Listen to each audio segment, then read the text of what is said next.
Okay. Looks like it's 1:15.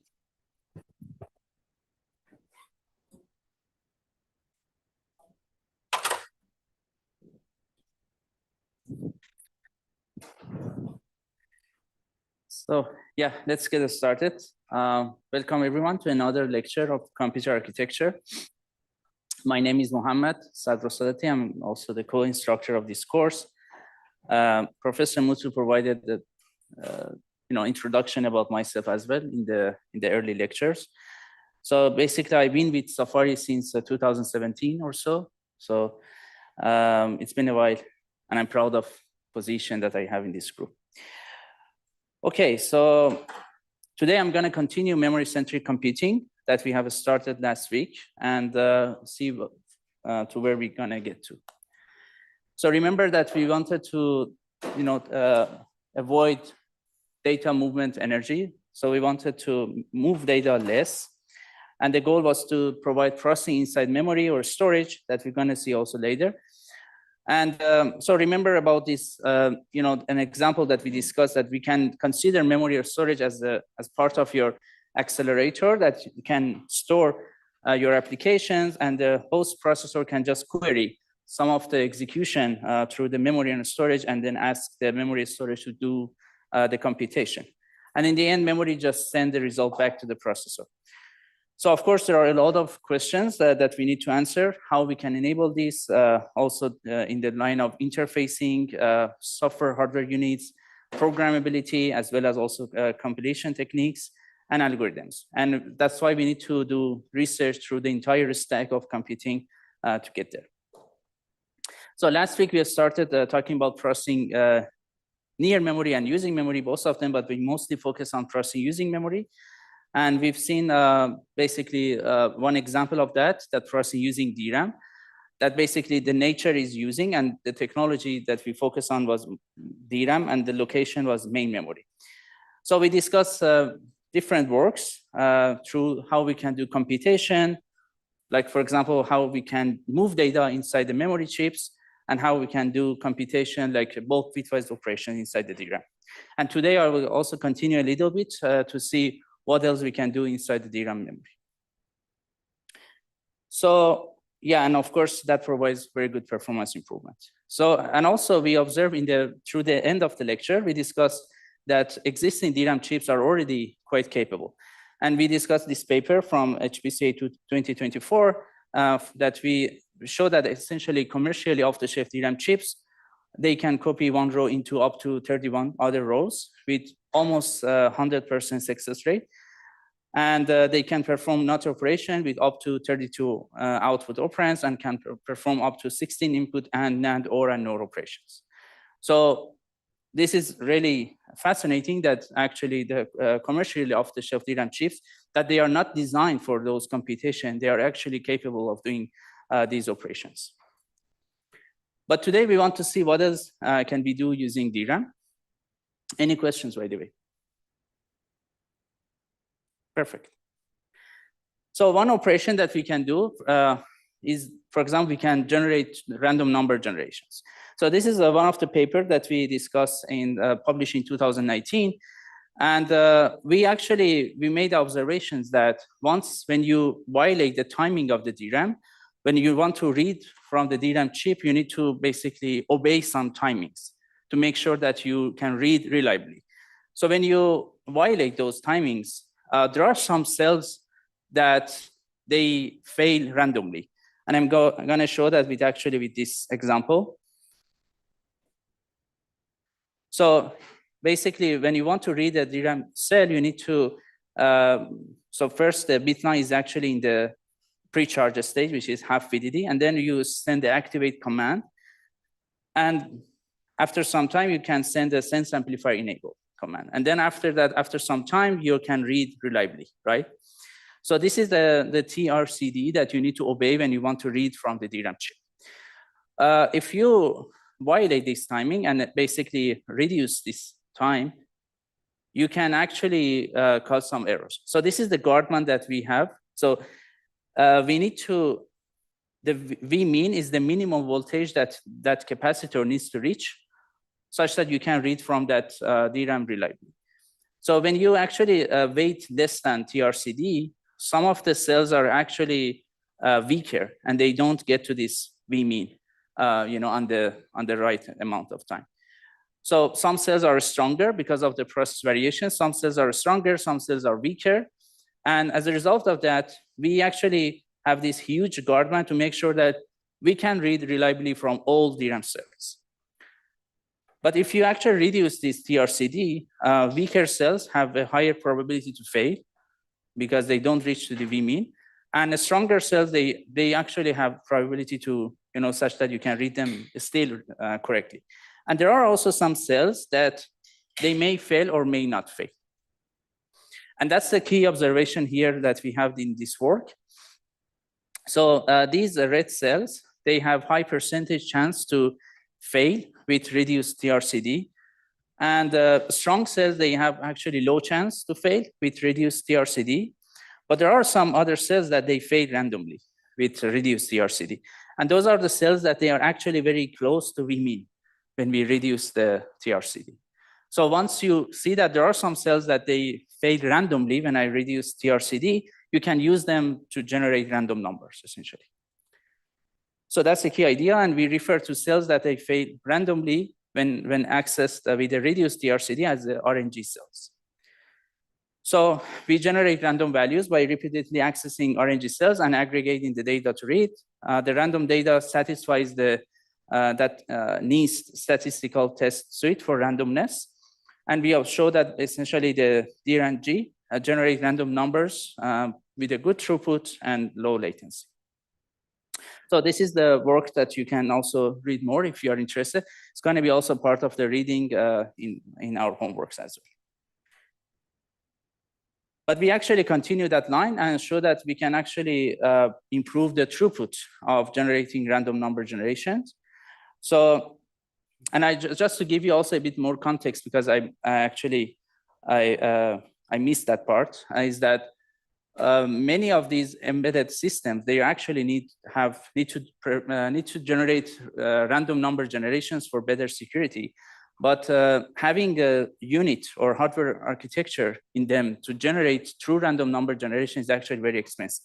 But most of these devices, they actually have DRAMs. So that's one of the core motivation of those works, that we can use that DRAM to generate random number, true random numbers that can be used for security aspects of that application that we target. But in this work, Atterberg has also shown that when we activate 4 rows at the same time, we can generate random numbers. I'm not going through the details of this work. You can actually check the paper for more detail, but essentially, we can use TCuARCH to activate DRAM rows that are initialized with conflicting data. For example, we can have row 3 that they have all ones, and row 2 that they have all zeros, and row 1 all 1, and then again all zeros. And once you activate these 4 rows together using basically activate, pre-charge, activate by violating timings, you can actually, you can see that activate, and then we violate timing. So there is a timing that you need to wait after activation to get to the pre-charge. And again, from the pre-charge to activation command, you need to also wait some timing. So if you violate those timing and do act pre-act, then you can actually, for example, activate 4 rows in this work. And that will generate random numbers, and you can actually use these random numbers to send, to generate, to collect some random values in the memory, in the sense amplifier, or exactly DRAM buffer, and then send it back to the memory controller. And also we need to do also some post-processing to generate the true random numbers that can be used for the applications. I'm not going through the detail of this work, but you can actually check in more detail. And we tested this TCuARCH TRNG in our infrastructure, DRAM Bender, which we also discussed in prior other works as well. So essentially, we show that this can generate very high throughput, 5.4 gigabit per second TRNG throughput, and on average is 3.44 gigabit per second per channel. And this outperforms state-of-the-art based on by 15 times and enhanced by 1.4 times. This is actually also very low latency, and this passes all 15 standard NIST randomness tests. And the area cost is also very negligible. And actually also, we did also some experiment on to see how entropy changes with temperature. And we show that entropy actually changes with the temperature of the DRAM. And entropy remains stable for at least up to a month. So you need to do this processing after some time again to make sure that you can still generate true random numbers. Yeah, but this is the work about TCuARCH, and you can actually check this work for more detail. But this is also another work that we show that in the end, remember Smile's work that we discussed, you can activate multiple rows in DRAM. So that can be also used to generate random numbers. This is an example of that work that essentially when do n row activation that you can generate random numbers. So by increasing the number of rows that you simultaneously activate them, you can actually generate true random numbers. But this analysis is very interesting in the line that how much throughput you can get.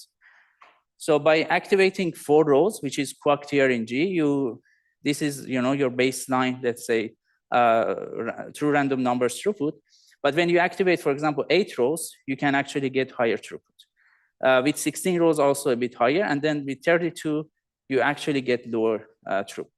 So there is very interesting trade-off analysis here that we explain a bit in the paper. And that essentially by increasing the number of rows, you have a higher entropy, which can help you to generate more random numbers. But at the same time, by having a higher number of rows, you need to wait, you have higher latency, and that can cause, at the negative side of better throughput. So in the end, we observed that with 8, actually it was sweet spot, at least for the experiment that we have done. But there can be actually much more experiment in this line to see how this trade-off can be shaped. But yeah, with 8, and it's also very interesting to see when we activate 32 rows, we may actually reduce the throughput that we got from TCuARCH. Okay, so yeah, these are this work, and also you need to make a system, end-to-end system that you can use these random numbers for important applications. So in this work, Nisa, with her work, Dr. Strange, that we call it, you can actually, she designed the whole system, end-to-end system, that you can use this DRAM-based true random number for different applications. So, and also on the other side of the basically lower reduced TRCD, that we say that, okay, when we reduce TRCD, there are some cells that they fail randomly, and we use them actually for random numbers. There are also some cells that they fail with 100%. So you reduce TRCD, and some cells always fail. And you can use those cells as a signature of your memory device. And that's also the base key idea of this work, physical unclonable functions that you can. So whenever you want to make sure that this device is yours, you can use these physical unclonable functions to, as a signature that this is my device, So we use those cells that they always fail when you reduce TRCD as as the basic of generating this function. And whenever, for example, you want to access your DRAM chips, even in a let's say in a cloud system, or even far from you, you fetch that information, and once you see the agreement, you can see that, okay, this is my DRAM, and you can use that. So this paper discusses a lot about that information, how we can use those cells to generate DRAM Prof, and you can check it if you're more interested. Also, very importantly, you have seen in processing using DRAM that the operations that we can do, or let's say the primitive that we can do, is limited to some simple functions. Like, for example, we can do bulk bitwise operations, we can do AND, NAND, OR. So it's very hard to when you want to do more complex operations, right? So, and later today, I'm going to discuss about processing near memory. And in that line, you can see that we can do much more computation. So it's always very important to bridge the gap between processing using memory and processing near memory. And in this work, we show that by using DRAM as lookup tables, you can actually still use your DRAM cells to do operations, but that operation can be very complex. So with that, actually, you are doing processing using DRAM, but for doing more complex operations as compared to what we can do without using lookup tables. So we actually also got a question, I think, last week, I guess, that one of you guys asked about FPGAs, right? We can consider FPGAs as processing using memory or not. And that's exactly also the case. Like in FPGA also, we have lookup tables, and those lookup tables are used to do computation. And this work also has used the same insight, to do processing using DRAM. Okay, but we have discussed a lot about DRAM, but are there any other memory technology that we can do? And the answer is yes. So this work, Flash Cosmos, for example, we show that in flash memory, you can use them to do computation. We're going to have a detailed lecture on flash memory and storage systems. But just to give you some idea about this work, so in Flash Cosmos, the basic idea is that you can, by activating or by sensing several operands in the NAND flash memory through the page buffer, you can actually do the computation. So by simultaneously sensing all these operands together, you have the AND of them. Also, there is a way to do NOR operation, the OR operation. But the basic key idea here is the way that we store NAND flash cells in the NAND flash array. So we have several NAND flash cells that they are actually connected serially in a NAND string. And you can see that this connection is very much similar to the NAND gate in CMOS NAND gate, for example. So by activating or by sensing all these cells together, you can use it as an AND gate. Also, when you have basically interblock, so these different cells, different NAND strings, they are actually connected to the bit line in a parallel way. So you can think of it as an OR gate. So by activating several NAND cells through different blocks, you can do the OR operation of them, which is very interesting. And also in this work that we're gonna also explain in much more detail in later, we show that how we can do NAND operation, NOR operation, combination of AND and OR, and many other operations.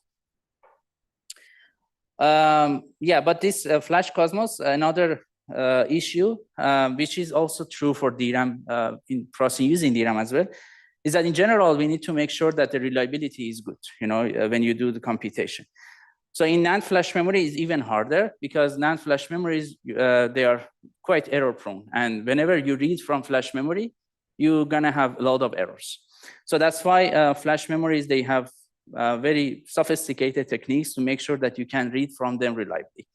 So in this work, we show that when you want to do computation inside the flash memory, you cannot rely on other techniques that they are there to make sure that you can read from flash memory with low error. So we had to do something else, and that's why we proposed this enhanced SLC mode programming, which I cannot go through the detail of it. We're gonna see later in our SSD lecture. But essentially, in this technique, we can maximize the reliability margin between different states of the flash cells, and that causes much less error when we read from flash memory, when we do computation inside the flash memory. Okay, so yeah, and we also tested our technique on real devices, and we showed that, first of all, no changes to the cell array of commodity NAND flash chips. So our technique actually can be implemented as of now.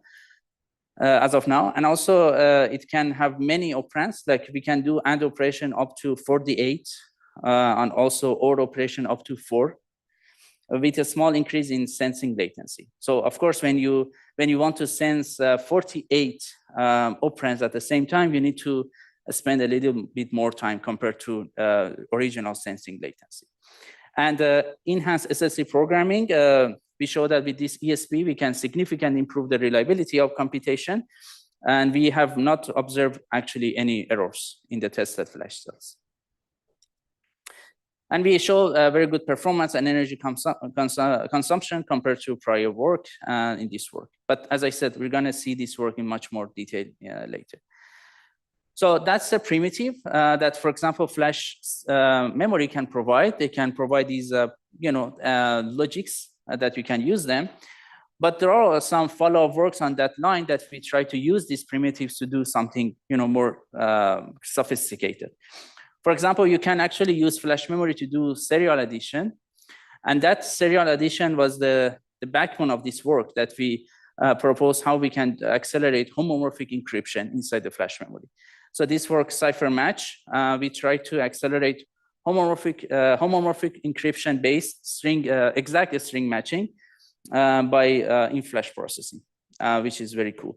So homomorphic encryption, just to give you a very quick insight, is that it enables you to do computation on already encrypted data.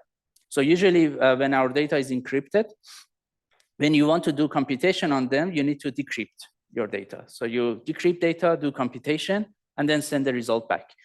But that can break the trust, So you need to trust on server on the computation unit. So in systems that you don't trust the server or the computation node, you can use this homomorphic encryption. So essentially, you encrypt your data, and in the server, you do computation on homomorphically on encrypted data, and then send the result in an encrypted mode back to the client, and then client can decrypt the data. So this is all good, but the problem is that homomorphic encryption is very slow. So there are a lot of studies that shows that this can increase the execution time by several orders of magnitude. So which in order to make it practical, you need to really accelerate it. And this work was in that line that we show that how much significantly actually you can accelerate homomorphic encryption by using in-flash processing and also changing in some algorithm of this technique. Okay, but yeah, we will also discuss these papers in more detail, hopefully in some of our cutting-edge research presentation. So other than the flash memory, we can also do, for example, row clone operation and bitwise operation in phase change memory. This work, Pinatubu, is also another prior work from some other groups that they show that you can do these operations in phase change memory. We're going to also have a lecture on emerging memory technologies that we will going to have a deep dive into the phase change memory also later. And at the same time, there are also some emerging memory technologies, emerging non-volatile memory technologies that they usually have a crossbar array operations, like memory store, resistive RAM, phase change memory, STM RAM. And you can actually use this crossbar array to do computation using Kirchhoff's law. So I can show you in this example. So based on the Kirchhoff's law, when you have a basic inductance of G1 and you apply the voltage V1, then you have the current here is going to be V1 times G1. And also when you apply V2 and G2 here, you're going to have a current of V2 G2. So the current of this bit line is going to be the addition of I1 and I2, which is going to be the V1 times G1 plus V2 times G2. So, and that can give you the backbone of how we can do MAC operation. So in MAC operation, you have some, basically you need to do multiplications in parallel, and then you need to add the results, right? So with that, with Kirchhoff's law, you can easily collect the MAC product in your bit line. Make sense? So yeah, here, for example, let me see. With this example, we can show it. Yeah, here it might be better. So basically, when you want to do in-memory crossbar computation, you need to So you have a vector of input, and then you want to multiply this input to your weights, right? I think this one actually is better. So you have inputs I1 to I4, and you want to multiply to the weight matrix, for example. This is how we can use this operation, for example, for accelerating inference in machine learning. And then to generate the output O1 to O4. So what we can do is actually in this crossbar array, you can add basically represent all these weight values. Sorry, all these weight values as kind of conductance of all these cells. So remember that we have all these cells and they have resistance, or we can also consider the inverse of that as a conductance. So you can represent all these weights as conductance, and after that you can basically apply inputs as voltage to all these word lines.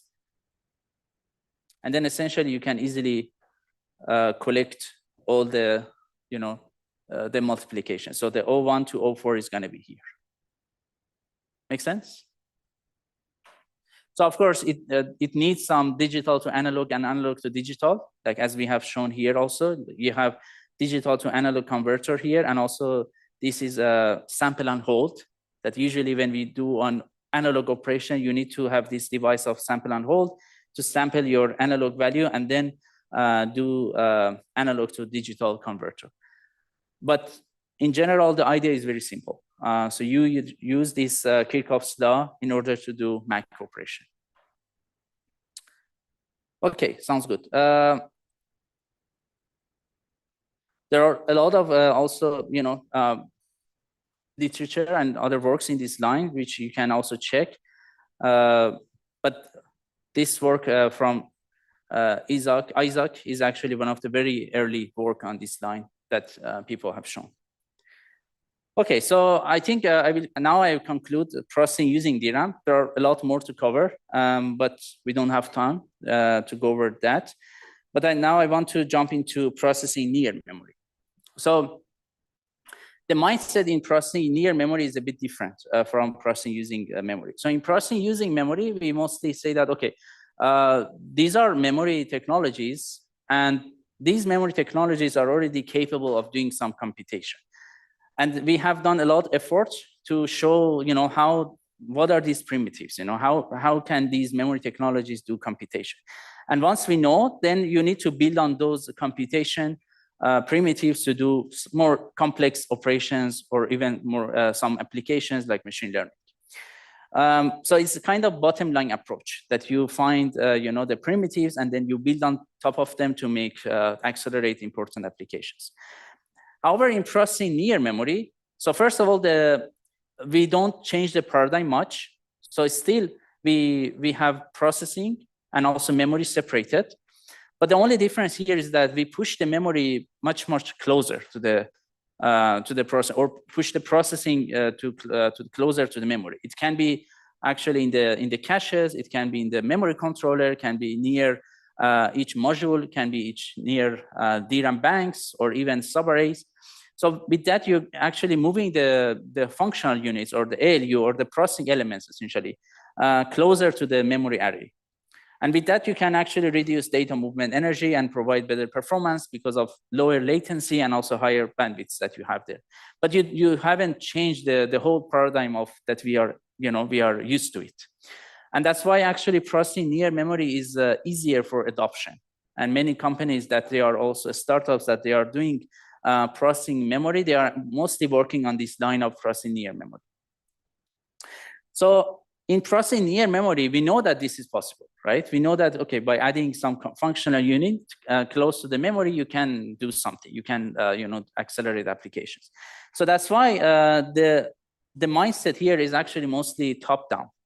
So we start from some important applications, and then we see that, okay, these applications are bounded by some, data movement, by data movement energy or bandwidths. And now we want to accelerate these applications. So how we accelerate these applications using processing near memory is going to be, the most research that we have done here.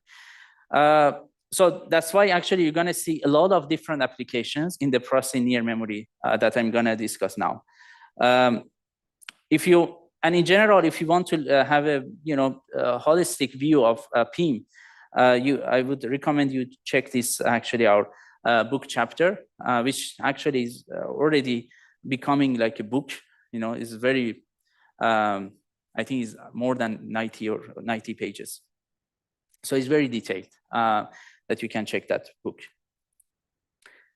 But the mindset is still that memory can be as an accelerator that you can, offload computation to the memory, and then memory can, accelerate those applications. So I will start with graph analytics. As I said, we start from some applications. So this work that we have done actually around 2000, I guess 13, 14 or so, is that we wanted to accelerate graph analytics. So first of all, large graphs are everywhere, so they have a lot of applications in today's applications, and essentially scalable large-scale graph processing is challenging. So once you have your graph is huge, you have gigantic graph, then how to accelerate or execute on that graph is actually very challenging. So there are key bottlenecks in graph processing. First of all, usually in graph processing, you have frequent random memory accesses. So the accesses to the memory is quite random. And that's why it's not easy for caches to capture locality for you when you operate on graph analytics. And another point is that in graph processing, usually we have little amount of computation. So you fetch a lot of data randomly from memory, which can cause you a lot of page fault and also cache misses. And then when you bring all that data to the processor, you just do a little computation, and essentially data reuse is quite low. And that's also one of the key reasons that we cannot tolerate data movement energy here. Usually if you move data from memory to the processor and you do a lot of computation on that, or let's say in more scientific way, you have a high arithmetic intensity, you can amortize the cost of moving that data from memory to the processor, and then it's okay. But with graph processing, usually your arithmetic intensity is quite low. So that's why in the end you're going to be bottlenecked by the memory. So if you run, for example, nowadays graphs on GPUs are also considered as a processor-centric system, right? You're going to see that actually GPUs provide very good performance, compared to CPUs, for example. But when you deep dive to it and check the utilization of the cores, you're going to see actually that GPU cores are not that utilized when they run graph analytics. And yes.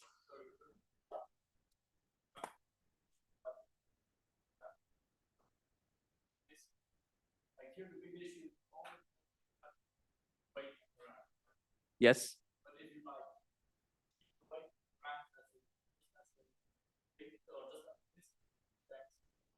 Mm-hmm.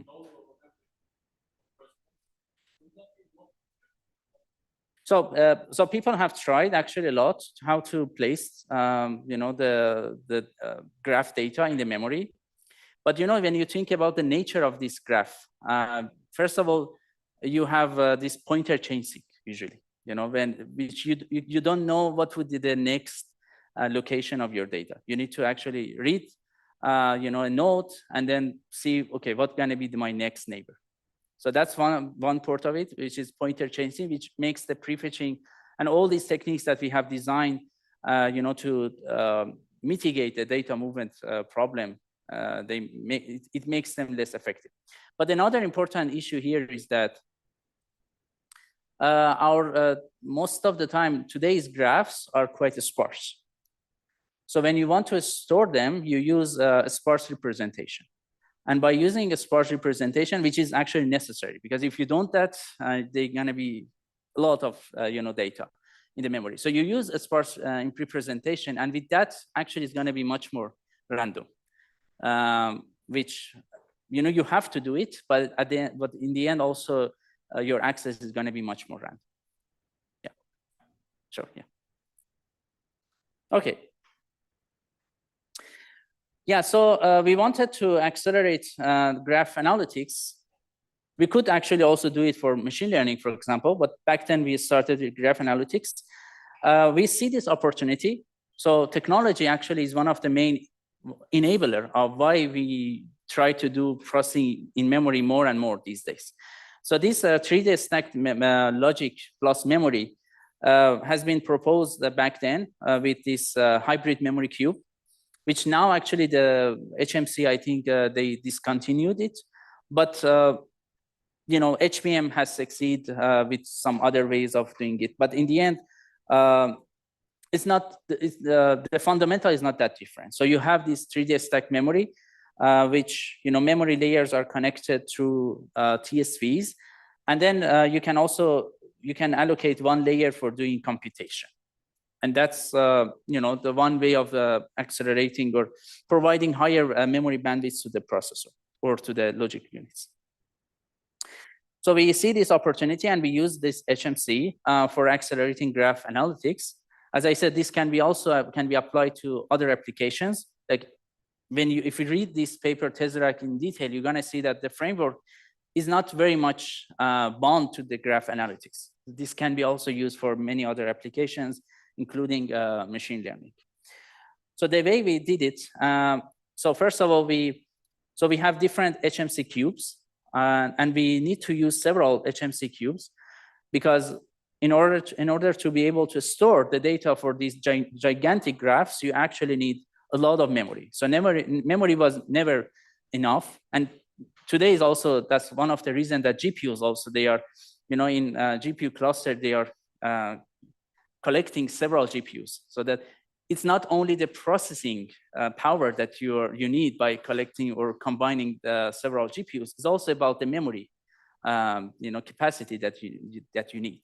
So each GPU, for example, can provide, let's say, 80 gigabytes of memory, and by combining several GPUs, you have much more memory capacity. So it's not. So you always need to think about how much memory capacity we need, and also how much computation power we need. So here also that was the point. So we had to have several HMCs in our system to provide enough memory capacity, but at the same time, by increasing the number of memory cubes, you're also collectively increasing the computation power because each HMC is capable of doing computation. So it's not only passive memory that you're increasing. So we had several HMC cubes. And in each HMC cubes, we have several, let's say, units that they call it vault. And in each vault, you can actually have some computation, like having in-order core, for example, and some buffers and message queue, and then also some DRAM controller to connect to the memory of that region. So essentially, you need to map your graph application through this system across different HMC cubes, and in each HMC across different vaults in that HMC. And one of the key idea in this work is that because of the fact that in graph applications, we have very much random memory accesses. So time to time, when you map your computation across different vaults, the computation that you need to do, you need the data which is stored in other vaults. It's not close to you. So you have one option is that access another vault and bring the data to your vault through the network, which is the normal way that usually people do. But in this work, the key idea, one of the key mechanisms here was that to send the computation to that node. So whenever we need to do some computation, which the data actually is located in another vault, we do this communication via remote function calls. So we do remote function calls in that, the remote vaults, and those just do the computation and then send you back the result. And this can be actually very effective in such application because you have a lot of random memory accesses and you cannot actually nicely map your data across different vaults. Yes.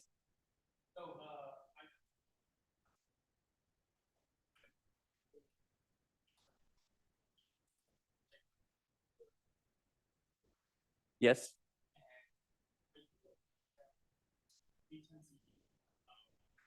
Mm-hmm. Yes.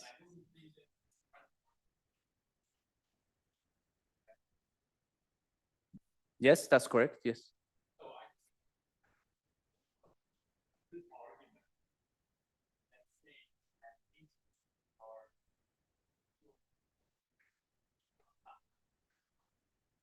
No. I don't think. I don't think that's actually that's about it. Like HMC, the important thing about HMC is having 3D stack memory. And HMC was one of the 3D stack memory back then in the market that they provide this opportunity. But I think it's not really bonded to that. So if you have a 3D stack memory, which you provide, which that provides you high memory bandwidth, and even that memory cell does not need to be DRAM. Those memory cells can be also something else. Like now in the market, we have HBM, which is also high bandwidth memory with DRAM. But people are also working on high bandwidth flash memory, which is HBF, which is also another technology. So this does not need to be really HMC, to be honest. Yeah. So I think you're on the spot. So I don't know what to.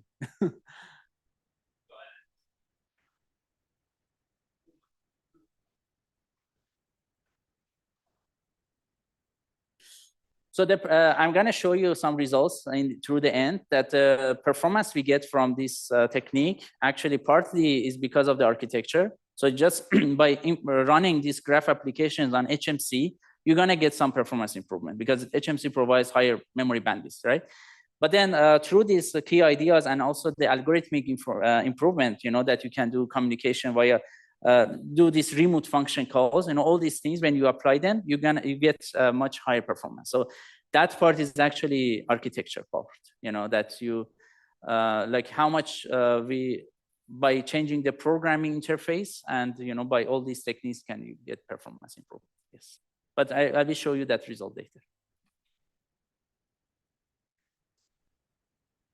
Okay, sounds good.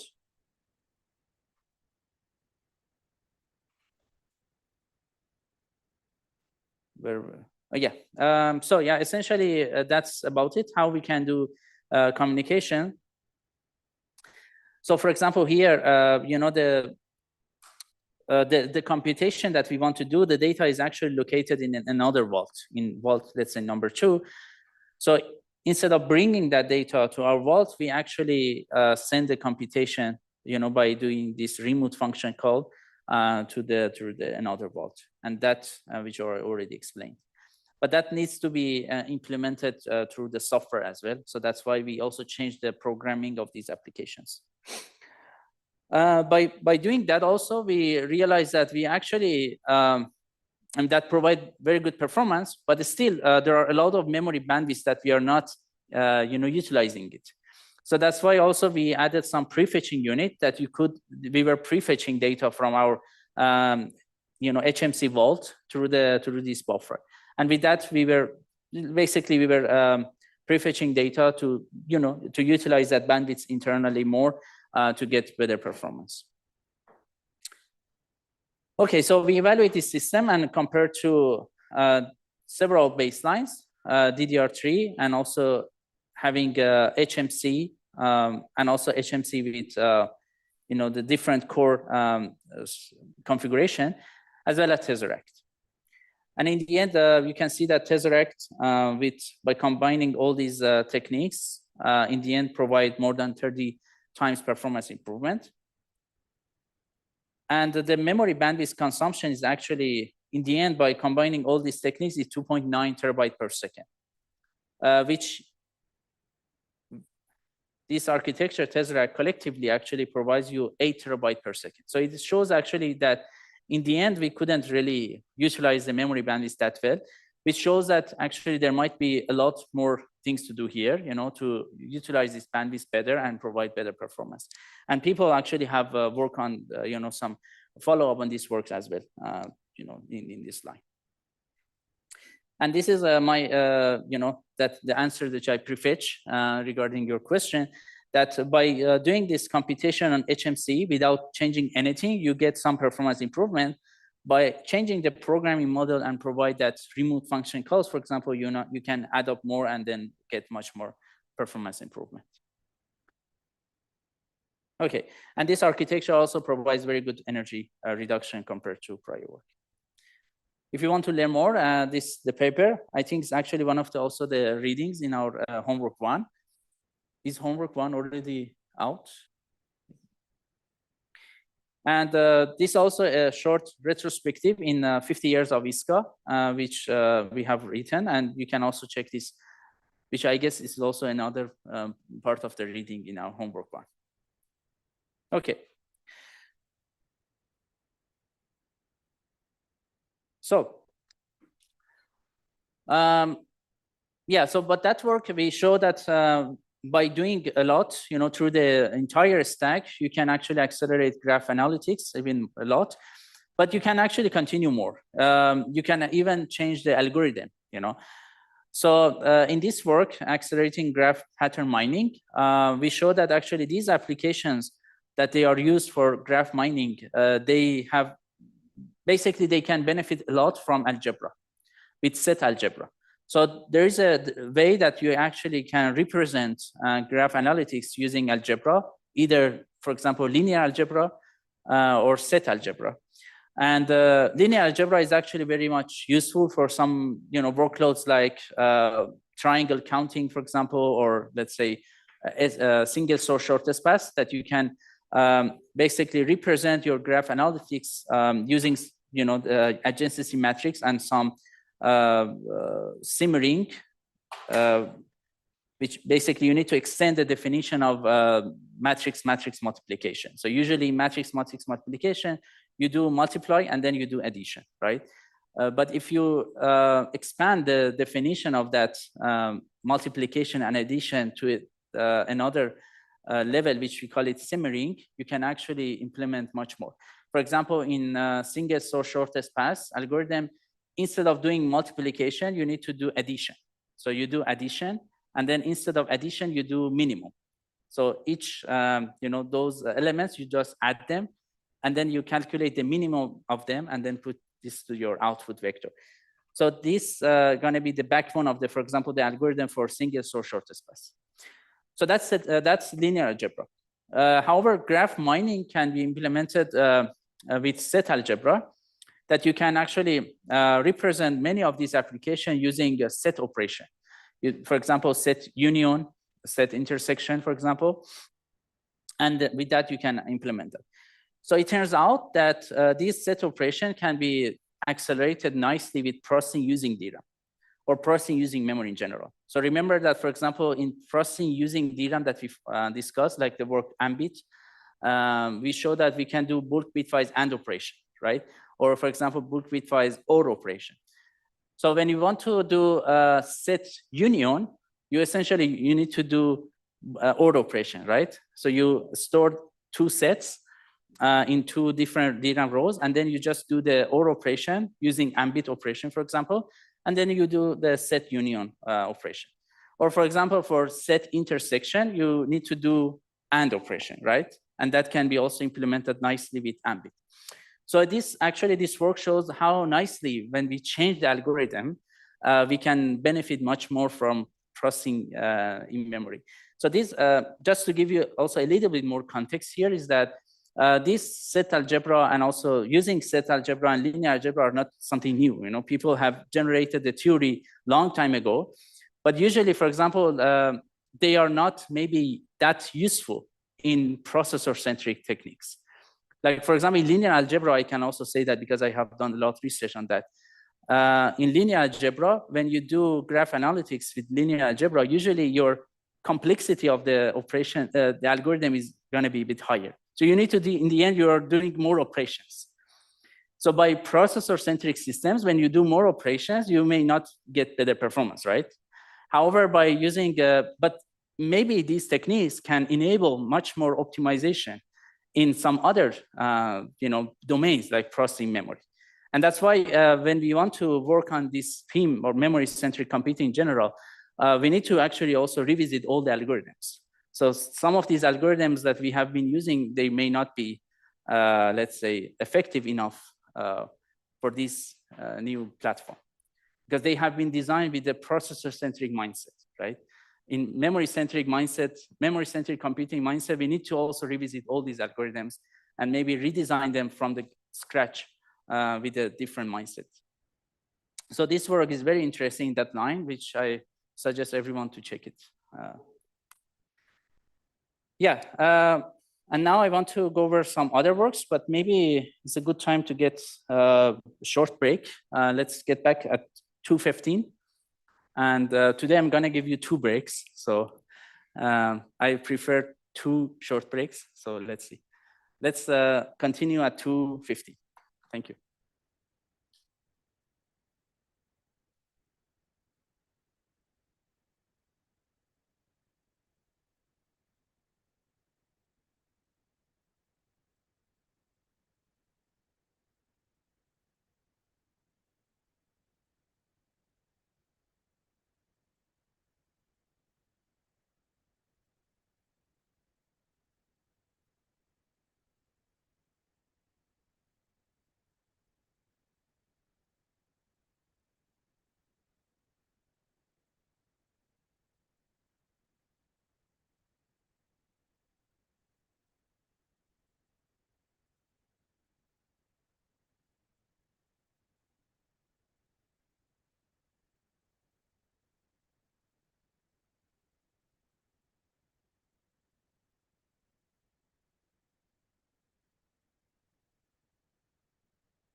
Okay.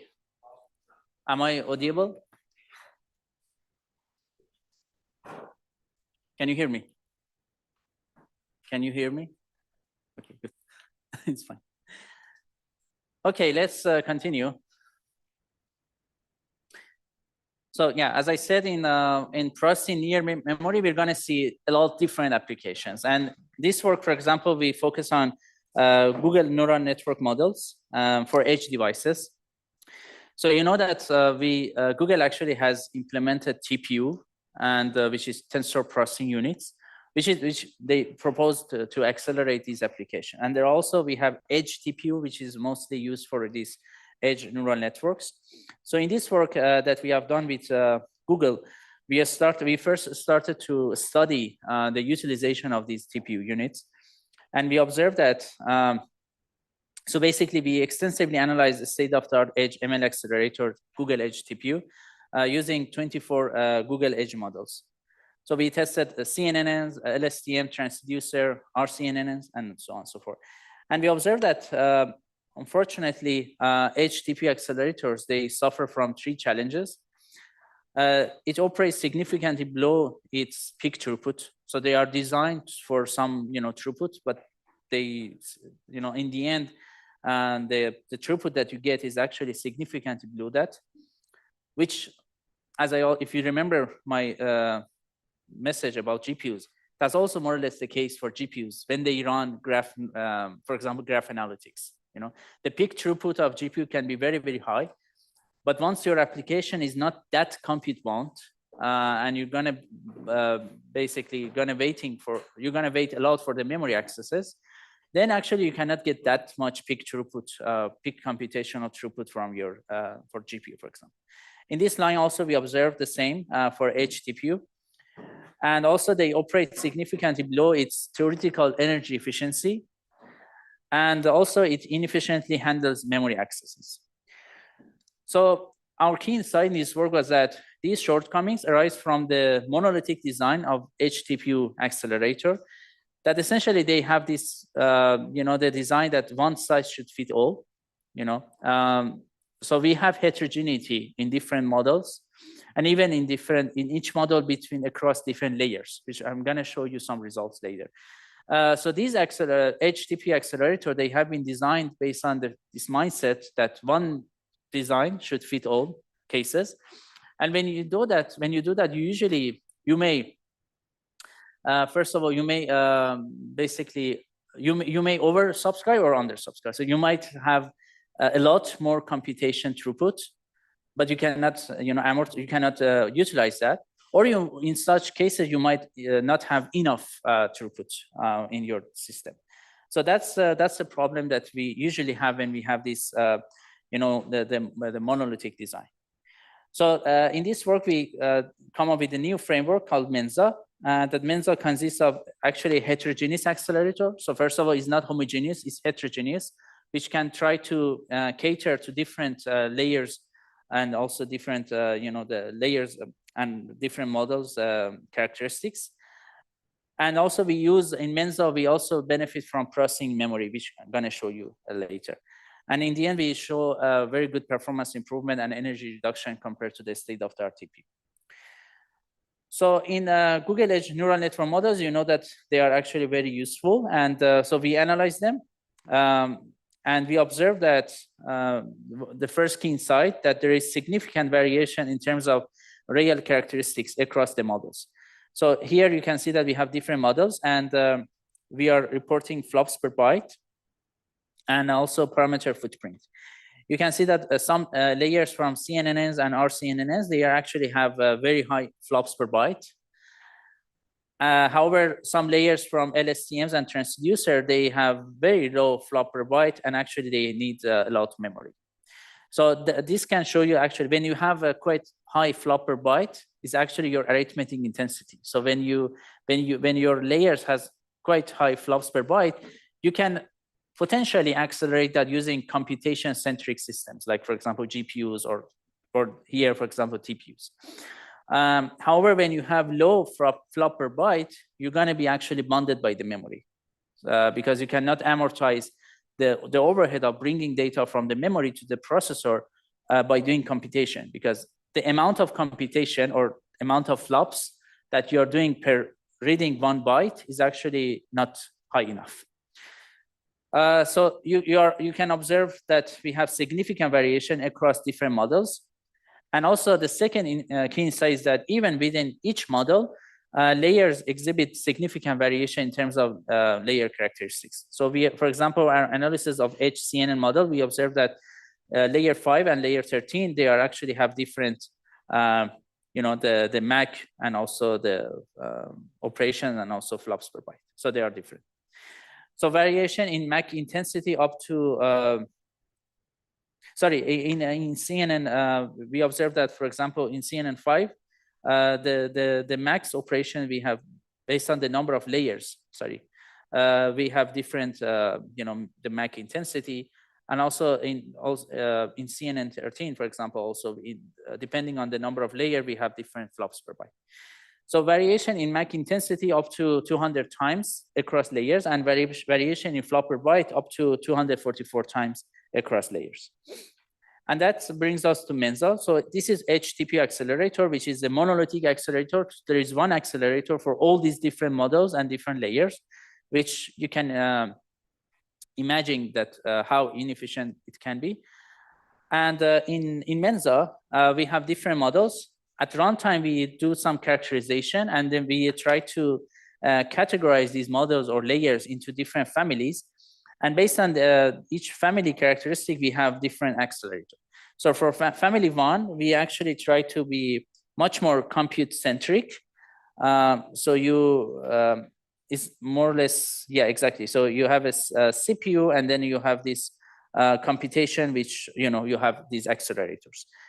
However, in the accelerator 2 or 3, you can have is mostly designed for PIM, which in order to work well for the layers or models that you have low flops per byte or low MAC intensity.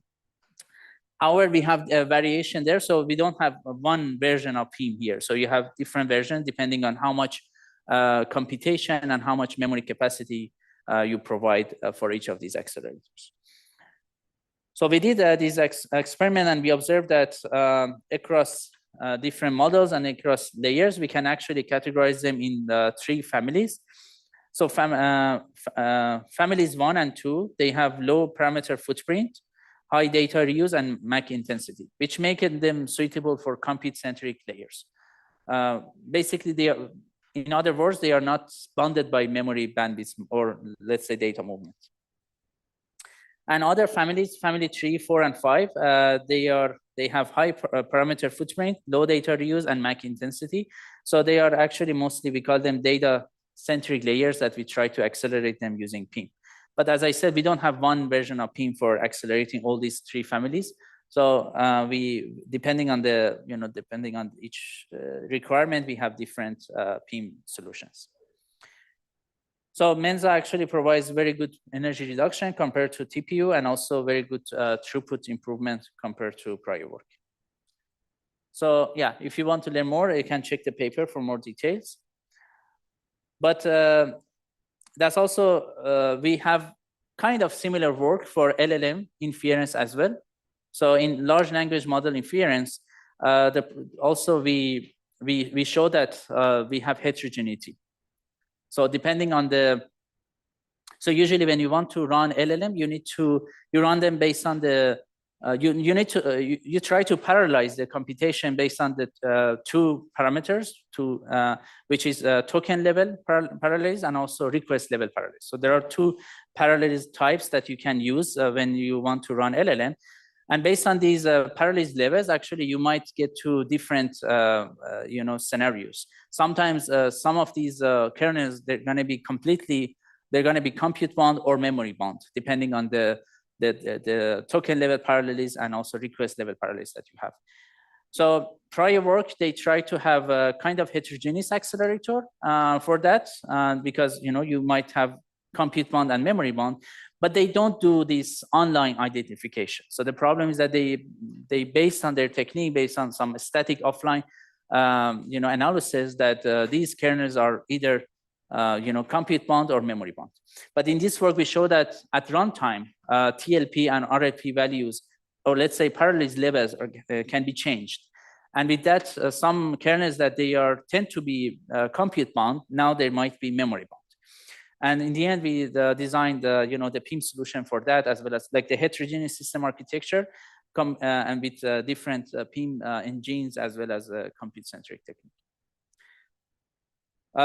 Here also another work for accelerating LLM that we also publish in AS+, which we call it CENT, which show that actually this work can beat GPUs performance without using any GPUs.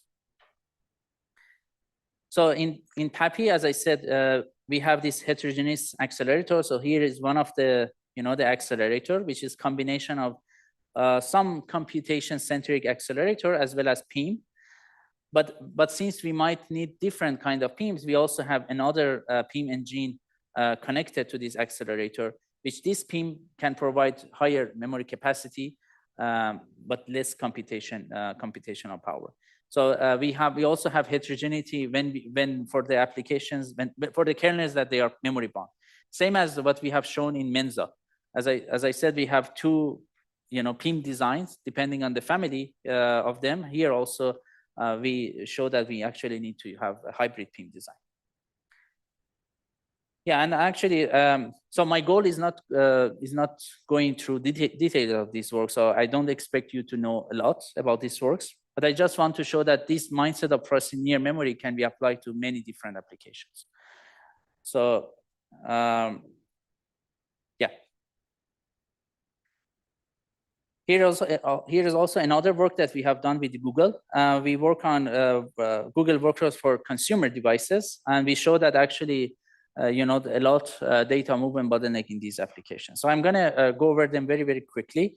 So here are some consumer devices, and energy consumption is the first-class concern in consumer devices.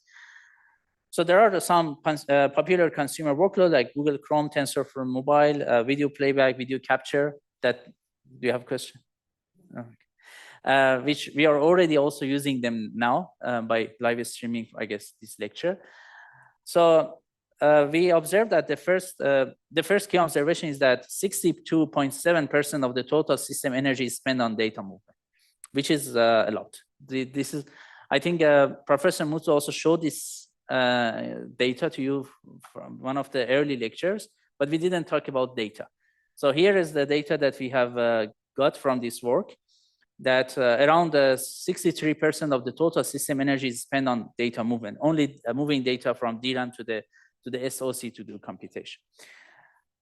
So the potential solution is that we want to move computation close to the data, like compute unit close to DRAM. But of course, there is a challenge that we have limited area and energy budget. So we use PIM to reduce data movement. And for the second key observation, we observed that a significant fraction of the data movement often comes from simple function. So that's a good thing. So when you want to when you want to accelerate those computation inside the PIM, using PIM, you don't need to do, you don't need to add a lot of, let's say, complex operations there. So you can have simple hardware to run some, important kernels for these applications, and that bring you, can mitigate a lot of data movement for us, and in the end provide better performance and energy efficiency.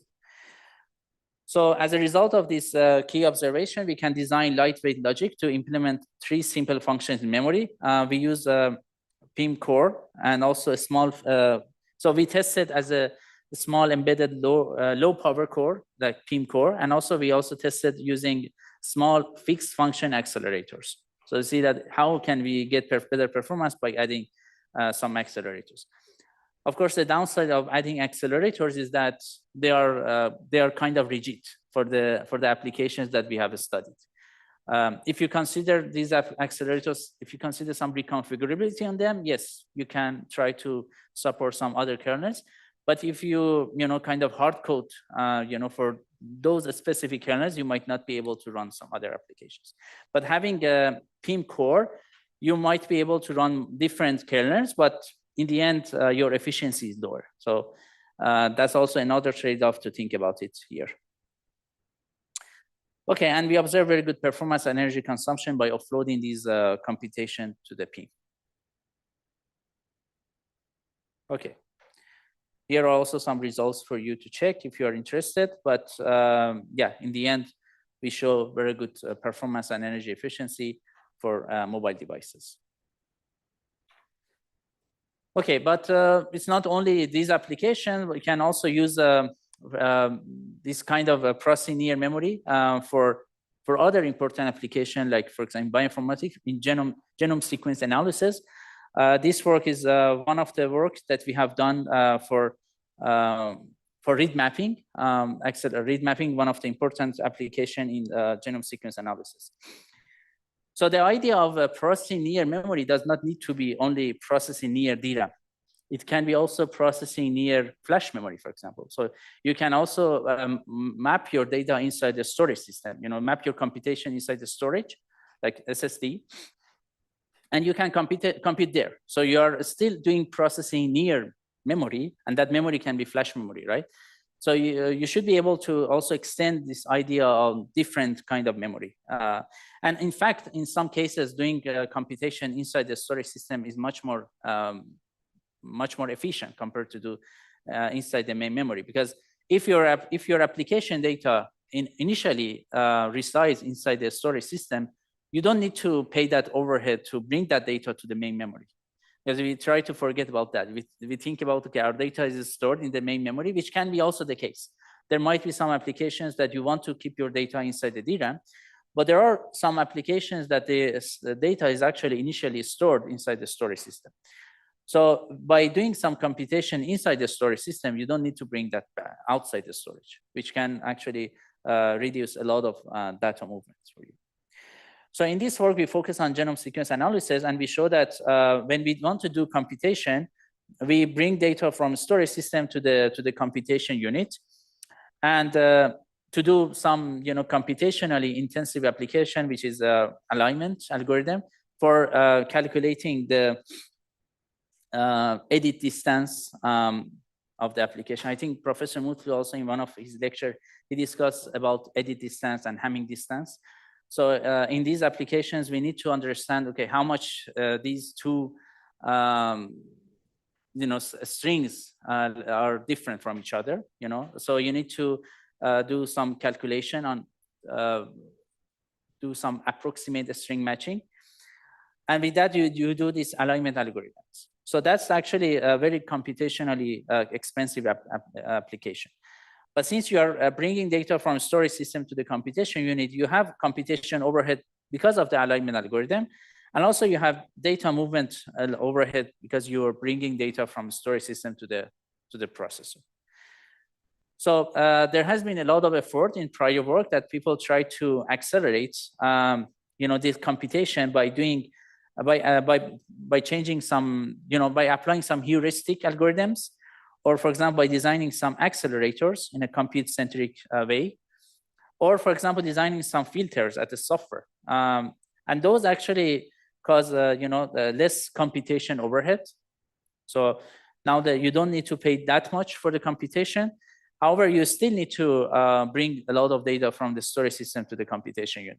And in fact, once you accelerate the computation, the overhead of data movement is actually exacerbated. So now that's going to be even much more or bigger overhead or bottleneck for you.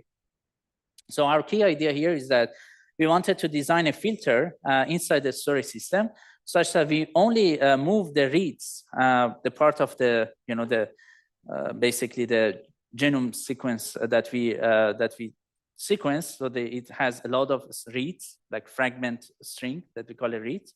So we only we filter a lot of reads, filter out them inside the storage, and we only move those reads to the computation unit that they do need these complex operations. So we filter reads inside the storage, and then we move only a fraction of them, or let's say a low fraction of them, to the computation unit to do that computationally expensive algorithm, alignment algorithm. So those reads that they are exactly matching reads. So some reads you can actually do with some doing some XOR, for example, operation, and you can see that these two reads are exactly matched. So you don't need to calculate, for example, edit distance for them, right? You know that these two are exactly matched. You don't really need to move them to the computation. You need to calculate approximate string matching. At the same time, there are also some reads that they have no matching locations. So they might be, some sequence reads from some other actually species that you are not focusing on that. So because once you sample and you start sequence your sample, there might be reads that they belong to some other species that you are not, that's not your target at that moment. So you cannot align those reads to actually your reference genome.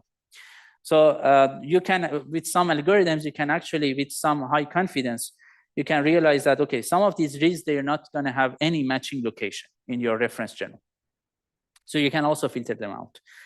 So by doing these two, we can actually filter out a lot of reads, and then we do computation only on some, reads that they do need this approximate string matching. So with that, we reduce computation overhead because we implement filtering. And since we do this filtering inside the storage system, we also amortize data movement. So data movement overhead is also low now with GenStore.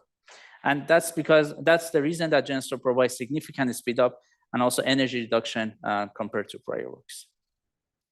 Question? Okay. But yeah, so you can learn more about this work. We're going to also deep dive into this work, hopefully later as well in some other lectures as well. But there are also other applications in genome sequence analysis that they can benefit from storage processing, or let's say processing near memory in general. Here, for example, we focus on in-storage metagenomics. So metagenomics is also another important application that, for example, when you have a sample from, let's say, ocean water, you do a sample from ocean water, and you want to realize what are the species in that, sample. So the normal operation is that you sequence the sample, and then that gives you a lot of reads, right? And then you have a database of a lot of different species, like different reference genomes. And basically, you need to look up these reads into that database to see what are the species. And then in the end, you get the presence and absence of some of these species. And you can also do more and see the basically how frequently these species are. So that's metagenomics in general. And so in this work, Megis, we provide the first in-storage system for end-to-end metagenomic analysis. So the idea is we do cooperative in-storage processing for metagenomic analysis, which is a hardware-software co-design between storage system and the host system.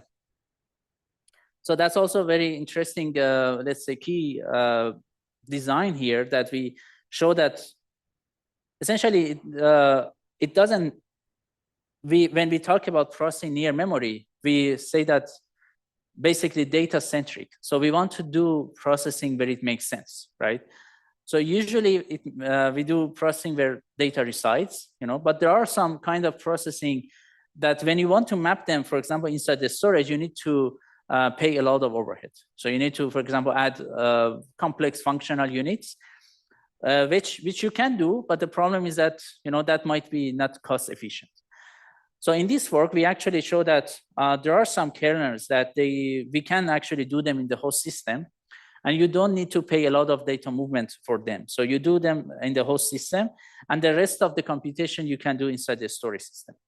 And then you need to design this nicely, the pipeline. You need to design the nice pipeline between the host system and the Megis-enabled SSD, such that these operations can be done without losing any, let's say, cycle. So the pipeline is very much interesting here.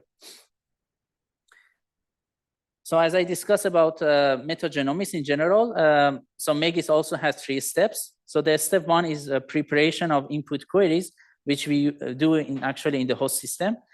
And then for the step 2, we do this presence and absence identification, which you need to do a lot lookup and into your database, which we are doing it inside the storage. And for the step 3, you can do abundance estimation, like how frequently these species, present in your sample. So Megis is a hardware-software co-design that we do this task partitioning and mapping, and each step executes its most suitable system. So step 1, as I said, is going to be executing the host system. Step 2 and step 3 is going to be in the storage system. And we designed a nice pipeline between the host system and the storage to provide this data computation flow coordination, and that reduce communication overhead and reduce number of writes to flash chips. Later on, when we discuss about flash memory, you're going to see that actually the number of writes that they can tolerate is actually limited. So when you want to do processing inside the storage, you always need to care about that as well, because that can wear out your storage very, very quickly. So one of the key challenge here in our work was that how we can reduce the number of writes to flash chips in order to make sure that our storage can survive by running these applications.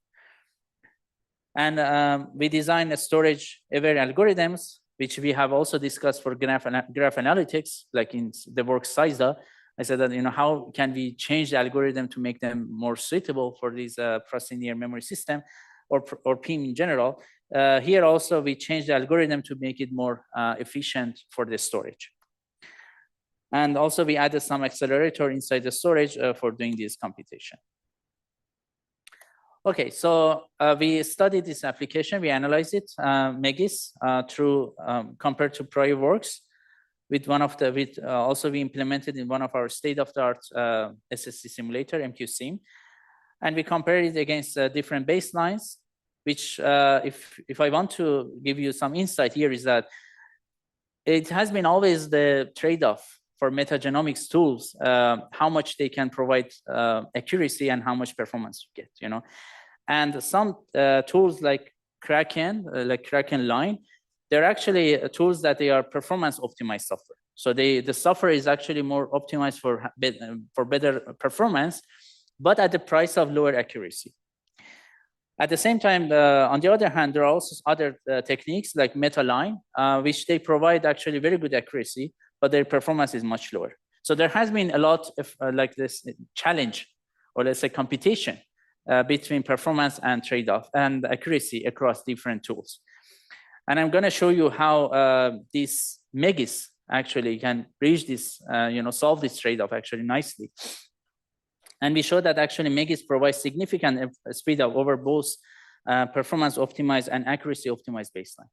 So by changing the mindset, the way that we think about how we design our systems, you don't need to really trade performance for better accuracy or trade accuracy for better performance. You can actually have both accuracy and performance at the same time. And that's one of the very interesting thing about this work, Megis, which I love, to be honest. So we show very good performance compared to these tools, and we also across different SSD baseline we tested on different SSD configuration, capacity optimized and performance optimized, and we observe very good performance improvement, and as well as energy consumption. And this is also another important analysis in this paper that I want to focus on, is that we have been actually spending a lot of cost in our system just in order to mitigate data movement bottleneck. Like the whole system, like today's SSDs, they have quite sophisticated external bandwidths, just to make sure that you can fetch data from storage with high bandwidths. And then you are actually also having quite significant DRAM, like a lot DRAM capacity, in order to have enough room to house your data inside the DRAM. And at the same time, at the processor side, also you are having this deep cache hierarchy, cache prefetching, a lot of different predictors, all these systems, just to make sure that we can mitigate data movements. One of the main reasons that we have all these complexity in our system is to amortize the overhead of data movement. However, by storage-centric computing, or let's say processing near memory here, we can actually get rid of many of these complexities. So we try to show that by this cool experiment that we actually implemented Megis on a let's say low cost SSDs. Basically, in a system which you have a cost efficient SSD. So in that cost efficient SSD, for example, you don't have high bandwidth external bandwidth. For example, your external bandwidth of SSD is still SATA, let's say, which is not that much. And also that system, has only 64 gigabyte of DRAM, but has Megis on top of it, So that system is actually quite low cost, assuming that you have already implemented Megis. Of course, you need to pay that, you need to pay the initial cost to implement Megis on that SSD. But once you implement that, the whole system is actually very much low cost. And then we try to compare this cost optimized system to a performance optimized system, which is highly costly. For example, we use performance optimized SSDs that you have a high external bandwidth. And also we have 1 terabyte of DRAM in that SSD, in that system. So you can see that actually Megis outperforms basically the baselines, even when running on a much less costly system. So Megis on a low cost system outperforms accuracy optimized baseline on a costly system, and also performance optimized tools on a costly system, both with very much high throughput, high speed up. So that shows actually with Megis kind of design, or by changing the way that we think, you can actually also get to much less costly systems. So basically, I show that we can get better performance, better accuracy, and also less costly system. So to me, it just is no brainer. You just need to implement it. Okay. There are a lot more in the paper that I recommend everyone to check if you're interested. And also in this work, we use our basically MQSIM just as a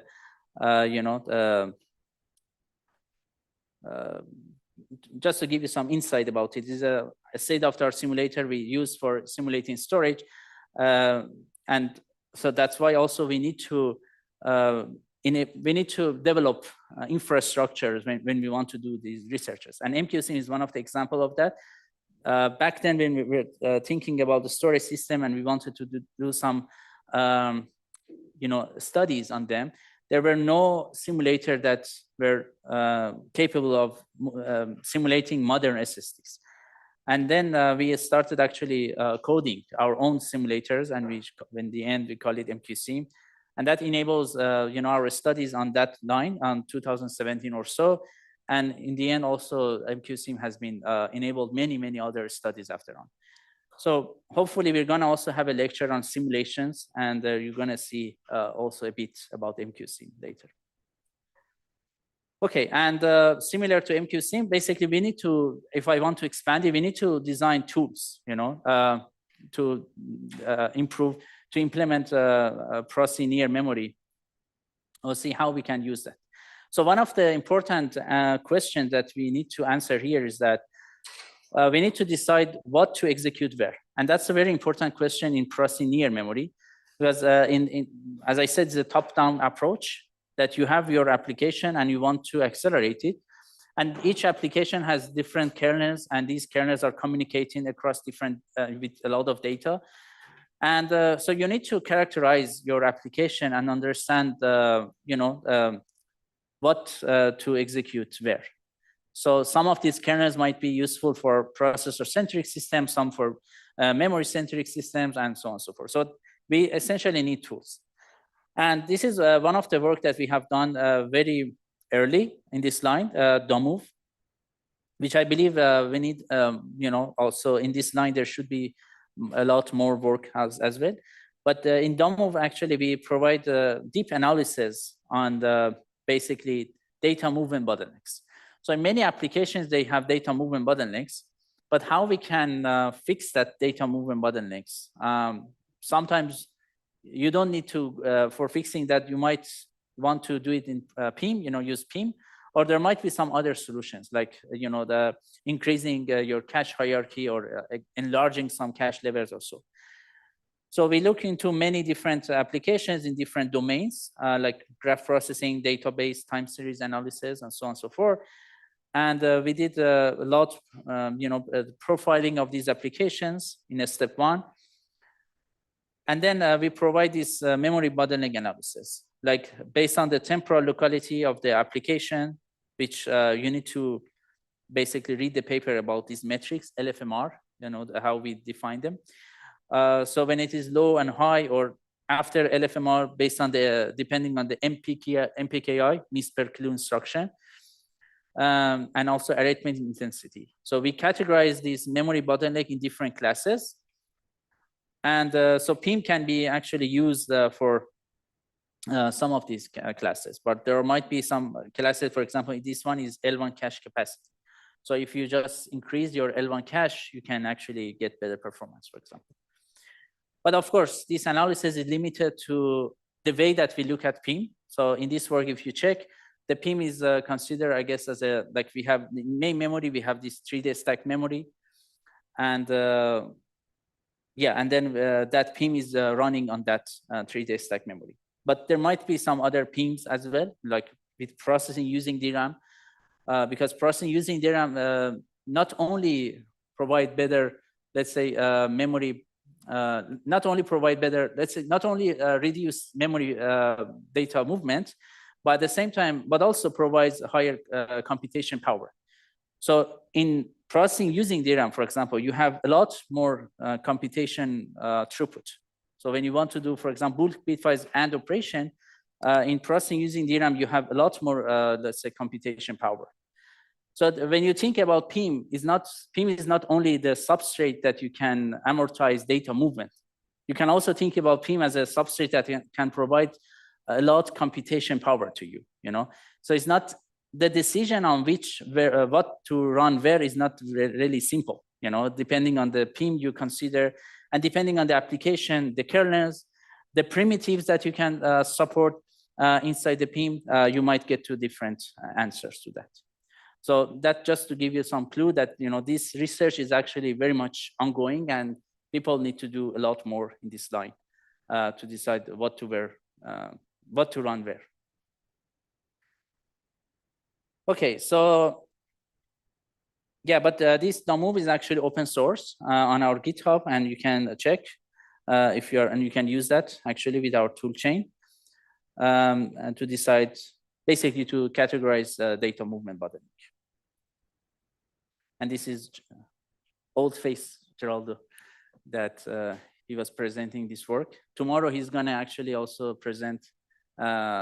He's gonna deep dive on some, let's say, programmability and adoption challenges of PIM.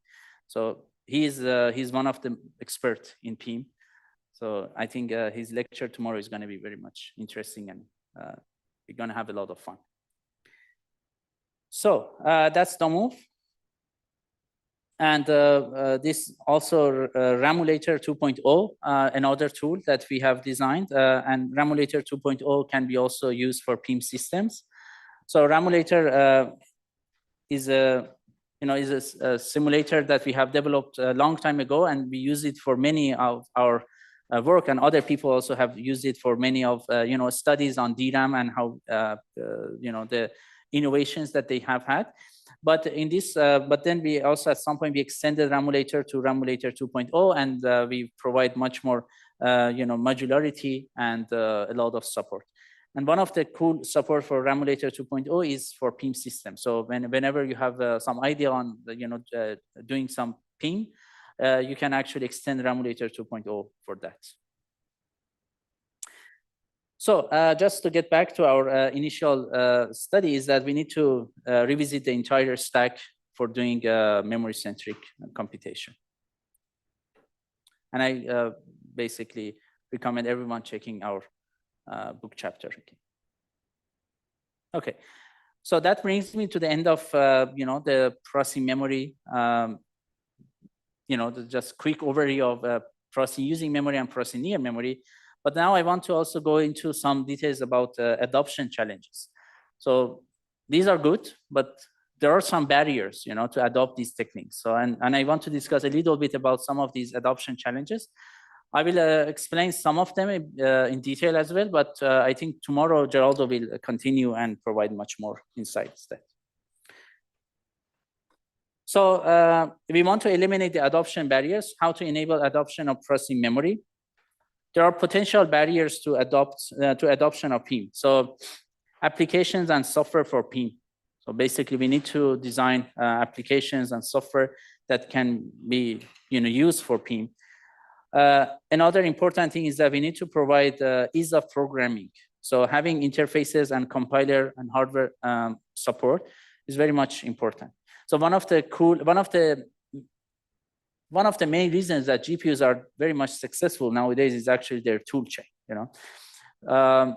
So we do need that also for memory-centric computing as well. Just to give some story about GPUs, in around the, I guess, early 2000, there were some smart people that they realized that if they just use, because GPUs were mostly back then customized for graphics, right? They had been used for graphics. So there were some smart people that they said, okay, if we just make some analogy between pixels, graphics pixels, and the matrix values, for example, we can use graphics library to run some other applications. So basically, for example, think about it, they want to do some matrix multiplication. So they can say that, okay, each element I can consider as an pixel. And so they did this transformation through the matrix to a pixels. And then they did shader programming, which is optimized, which is for graphics processing. So they did this shader programming to run on GPUs back then. And once they get the result back, they did the analogy, the reverse of it to get the output that they were looking for it. Like the whole tool chain, they actually did it manually. And people in NVIDIA, for example, they have been also observing, how people are using graphics for these different applications. And apparently, they also had some, research in their own company, and that brings them to, the develop of CUDA. And also they extend, they develop CUDA, and also they extend the graphics processor to be a bit more general purpose. So they call it general GPU. And that actually, resolve a lot of, huge complexity of programming. Still, I would say that if you want to write a very good GPU program, you need to be expert. If you just basically naively use this CUDA or whatever to run, or even some automated tools to parallelize your application on GPU, you don't get very good performance. So you still need to be expert. But even for those experts also, things were not that easy in the past. But now with all these tool chains, things are much easier, and people have developed a lot. So just some story aside, but essentially we also need these lines at PIM, and we have been also, our group and also other groups have been working on this line. We're going to discuss some of these works hopefully tomorrow, but that we provided, for example, some programming framework that people can use in order to program PIM systems. So that's about ease of programming. And another important is that system and security support. So there are a lot of things at the system software, at the computer system. Like we need to provide coherence, synchronization, virtualization, isolation, communication interfaces. So coherence, hopefully later in this course, when we discuss about cache coherence, we're going to also jump into how we can provide coherence in PIM. But just to give you some, quick idea about it, when you do computation across different, let's say in a multi-core system, each core might have a private cache, private L1, let's say cache, and these cores are also sharing memory. So you need to make sure that each core has the most up-to-date, or operating on the most up-to-date version of your data. So there might be some cache block that exists in different private L1 cache. And if one processor updates one of these cache block in its own private cache, other processors should also be aware of that. Otherwise they may operate on obsolete data. So that's a coherence problem, and we're going to also learn about it in detail later on. But that's also something that you need to provide when you do PIM. So there might be your PIM engine and also the host processor. They might be working on one application on a shared address space. So when PIM is operating on your data and changing some data, the host processor should be aware, or the other way around. When the host processor are changing some part of the data in your memory space, PIM should be aware of that. So that's also the coherence problem that you might that you will have actually when you want to have PIM.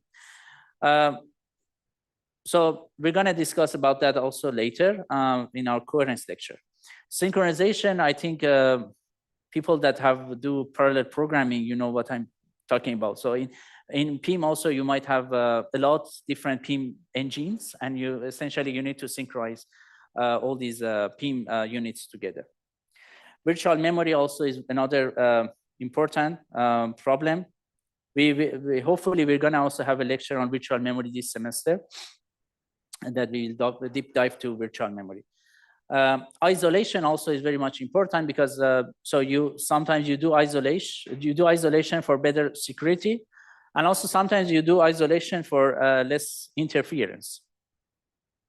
So how you do isolation when you have PIMs, when you want to have PIM inside the memory. So that's also a very important problem to see.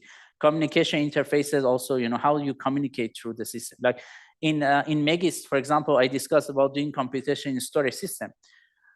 We actually discussed in the paper how we can communicate through the host to the storage system, but there should be a lot more work in that line. How you communicate through your storage system for doing some computation. Remember that all these units, the interface are not designed for exchanging this kind of information that do this computation for me. The interface has been designed for writing or reading data, right? So of course we need to develop some ideas and techniques in that line as well. And of course the ... because I'm sure that there might be a lot more. As well as also we need to have runtime and compilation systems for adaptive scheduling, data mapping, access and sharing control. So remember about the work that I described PAPI in very briefly. I discussed that at runtime you might have different parallelism level. So you should be able to have that understanding at runtime to decide where to map your execution.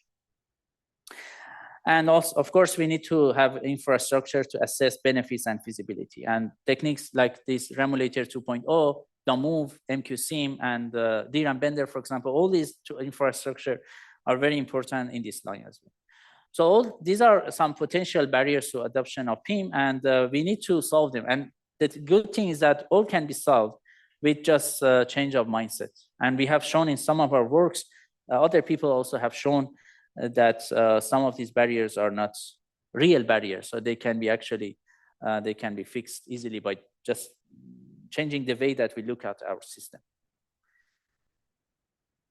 So so the landscape of processing memory today is, as I said, mostly processing near memory, because processing near memory is very much easier to adopt because you don't change the paradigm much. And processing using memory is is very interesting for some specific applications and can actually provide very much, I guess, better performance and energy efficiency, but it's very also harder to adopt.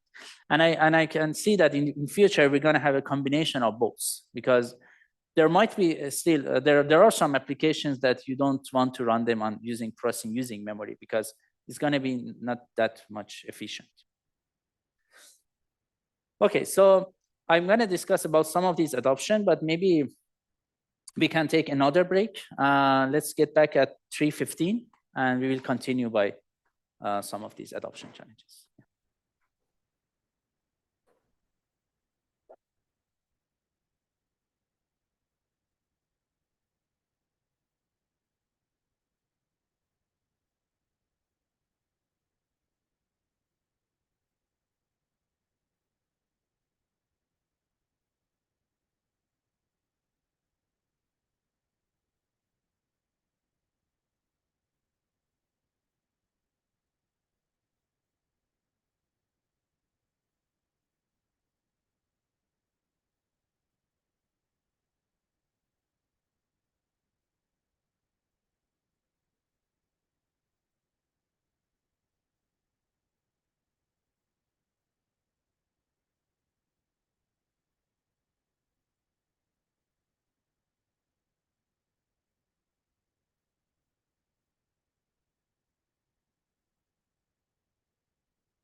Okay. You can hear me, right? Good. So let's continue. So we were discussing about adoption challenges. And this was one of the work that we try to have this, the approach to how to make it simple. So in some works, like for example, TCuARCH, it wasn't that simple because we wanted to change the hardware. We wanted to also change the whole programming, the software programming of graph analytics. In some other works, we also wanted to have, let's say, algorithm changes. But I mean, with all these changes, you can actually get a very much better performance improvement and also energy results. But you need to pay much more. So you need to wait much more until they get adopted. So also thinking about how can you make some simple changes to make it applicable. So how to make the adoption very simple. It's very important to have it implemented in some ways, and then people start checking it, testing it, and get insights about it, and then build on it more and more. So it's always also important to have that kind of extreme as well, to have very simple way of implementing PIM to make it at least adopted faster. So this work, PIM-enabled instructions, is in that line, and so. Of course, because we didn't want to have the main focus want to make it adopted easily and have it simple. So you don't get that much performance improvement. You will still get very good performance improvement. I'm going to show you results later. But for example, results are not orders of magnitude higher, So, but at least they are much better in the fact that that technique can be adopted very fast. So, yeah, this is very busy slide, but I will go over it quickly. So the goal in this work was to develop mechanisms to get the most out of near data processing. So in the line of processing near memory, with minimal cost, minimal changes to the system, and no changes to the programming model. So that's the main idea of PIM-enabled instructions. The main goal. And this work is based on two key ideas, which these key ideas actually have been improved and also on some other works later. So the first key idea is that we expose each PIM operation as a cache coherent, virtually addressed host processor instructions called the PI that operates on only a single cache block. So all these red things are important to make it easy to adopt, essentially. So you don't need to, for example, do sophisticated things to make it coherent, or also you can support it through your virtual memory. So for example, you can have this PIM edition that we use it, for example, for graph analytics, for example, here, that you do these operations on vertices of your graph. And this provides, no changes in sequential execution and program model. So that's it's important that you can adopt it fast. No changes to virtual memory, minimal changes to cache coherence, and no need for data mapping. So essentially each PEI restricted to a single memory module. So each PEI operates on one cache block, and that cache block actually resides on one a single memory module. So cache blocks are not usually distributed across memory modules. So that's the first key idea. In some other works also, we extended the first key idea. For example, the work SIM-DRAM, we use these instructions for bulk bitwise operations, for example, that we mapped that to the memory. So the second key idea is that we dynamically decide where to execute a PEI. So the host processor or PIM accelerator based on the simple locality characteristics and simple hardware predictors. So essentially, whenever you have these PI instructions, you don't naively just run it on the PIM side. You know, you check some online locality, this characteristics of the application, and depending on the situation, you may decide to offload these PI instructions to the memory as a PNM engine, or run it on the host system. And that's very important to get good performance in the end. So yeah, so this PIM, we extend the ISA of the processor for supporting PIM operations. This is an example of graph operations, which we can use for PageRank, for example. And so when you want to run it on a compute-centric way, you need to read from main memory, update it in the host processor, and send it back to the main memory. So it's going to be, assuming that cache block is 64 bytes, it's going to be 64 bytes in and out, you know, transfer from the main memory to the host processor. So with this PI instruction, you can just offload the instruction to the main memory. And that causes you just 8 bytes data transfer for the instruction, just to transfer the instruction to the main memory. Assuming that the interface allows you. There might be, you know, some inefficiencies on the interface that they don't allow, you know, for example, 8 bytes transfer, but that's another issue. So once you also optimize the interface, you're gonna get that, basically you don't need more than 8 bytes, you know, to send that instruction from the host processor to the main memory. And then in the main memory, you do the computation, so you don't need to send anything out to the host processor, for example, ideally. But always executing in memory, that's not a good idea. So we tested across different applications. A lot of them are actually graph analytics. And we observed that once you make the graph larger, so when you have more vertices, you actually, we show that using this PI and run it in the memory, actually using PIM is much more useful. However, for graphs that they are small, you can actually fit them nicely in the main memory, for example, or even in your, you can fit it nicely in your caches. So the memory data footprint can be captured inside your caches. So usually using a PI, using PI is still useful because we can run PI in the host system or in the main memory. But the point here is that we don't need to offload PI to the main memory. In fact, if you offload PI to the main memory, you may you reduce performance for some of these graphs. So that's why we need some online characterization and understanding of where to offload the PI instructions. Yeah, I said almost all of this. So yeah, so this is an example of these PIM-enabled instructions that you can add it to your codes. And of course, we suggested different instructions in this PI that can be useful for different applications. Like a lot of these are actually for graph analytics. Some of them are database applications. Some of them for machine learning, for example, dot product. So you can use these instructions for for executing inside the PIM. And also, of course, we designed some PIM fence, which can be used for synchronization across these PIM-enabled instructions and as well as host instructions. So if you are aware of memory fence instructions, it's actually very much the same thing here.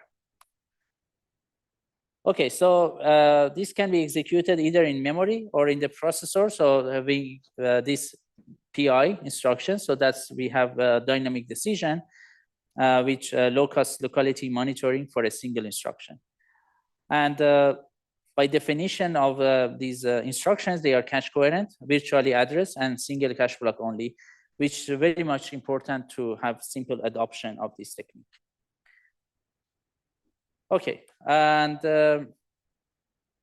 so the key to practicality of this technique is actually we are operating on single cache block, and that's the restriction that we have. So each PI can access at most one last level cache block to do the computation.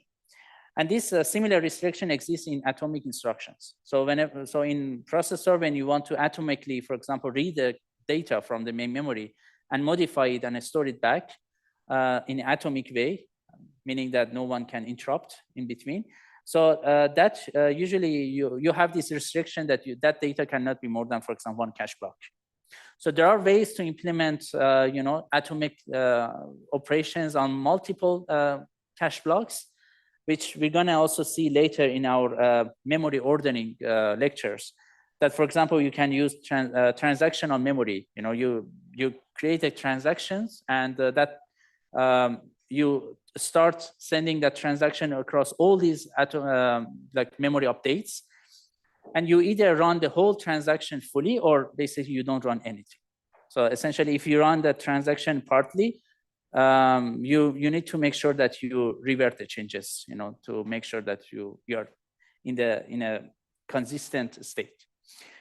So that kind of thinking can be also used for PIM by such that you can map more, a bunch of instructions to the main memory. But here, still, we wanted to make it simple. So with PI, we are very simple adoption. So that's why we made this restriction that you can operate only on 1 single cache block. I'm going to skip this part. So yeah, essentially, that's PI microarchitecture. So this is your host processor that can be, for example, out-of-order core, and then you have your cache hierarchy. And here is your 3D stack memory, for example. And so then you have different DRAM controllers. So we added this I forgot what stands for PCU. It can be processor compute unit or something like that. So it's some hardware, some compute engine that you added here to do some computation for you. But that's not a complete core. So it can be very simple because it is actually optimized for running some specific instructions. And you don't also need to do a lot of all complexity that you usually have in your course. Okay. So we tested this technique on the different workloads, on 10 emerging data intensive workloads, including large scale graph processing, in-memory data analytics, machine learning, and data mining. And overall, we observed that it can actually provide 47% average speed up with large input data sets, and 32% speed up with small input data sets, and on average, also 25% average energy reduction in a single node with large input data sets. So it's still actually PI provides better performance and energy efficiency, but as you can see, numbers are not that huge, and that's the cost you pay to make it simple. But the good thing from this technique is that it can be adopted actually easily. So there are more on these results. Maybe I can go over some of them in a little bit more detail. So here, for example, we are showing PI performance for large data sets. Yeah. So essentially, if you use only, you have two baselines here, PIM only and locality aware. So if you upload everything on PIM, so that's going to be your performance. But with the locality aware, once you understand the locality and decide where to map, you can actually have better performance, and on average better performance compared to offloading only to PIM. There are some cases that your locality aware is not going to be better and even worse. So you need to do more, much more better job in doing that locality aware techniques. Okay, so yeah, we also did the same for small inputs. That mostly it better to do it on the host system. There are some specific cases that better to do still on the PIM. So I think in the paper actually we describe it in detail that how this the whole trade-off. So I refer you to the paper for more detail, and also in medium inputs as well. So here also result for energy consumption of PI. So let me conclude with some advantage and disadvantage. So PI actually as a good thing is simple and low cost approach to PIM. No changes to programming model and virtual memory, and dynamically decides where to execute an instruction. So these are good things about PI. But of course, it has disadvantages. So it does not take full advantage of PIM potential because the fact that we wanted to keep it simple, like the simple adoption. So single cache block restriction is limiting a lot the performance. But yeah, if you want to learn more, you can check the paper for more detail. And but of course, that's not the only adoption challenges. So another adoption, for example, how to ease programmability. So this work, for example, we focus on how we can map the data in a GPU system, which is PIM-enabled GPU system, let's say. So you have, you can consider that you have a main GPU, which is, very powerful, but has lower memory bandwidth, essentially. And this main GPU is connected to several 3D stacked memory. And each of these 3D stacked memory can have GPU under them. But that GPU can be, much less costly, can be simpler GPU. And depending, for your application, you can map them to different, these 3D stack GPU enabled 3D stack memory, as well as main GPU. There might be some parts of the code you want to run them on the main GPU because they are much more, let's say, compute bound. But for some part of the code that they are more memory bound, for example, you decide to run them on your 3D stack memory, which has GPU under it. So remember that this GPU is actually cannot be that powerful, because if you put, a full-blown powerful GPU on the logic layer of 3D stack memory, that 3D stack memory cannot work because of the heat. So you should be able to control the temperature and also the power consumption that you are basically consuming per unit of area. So that's why you cannot put very powerful GPU, but we don't need also that powerful GPU, because when you are memory bound, actually you don't need that much GPU power. You mostly need actually much more memory bandwidth. So you can actually play with this trade-off nicely and cater the part of the application to the most suitable baseline for executing it. Okay.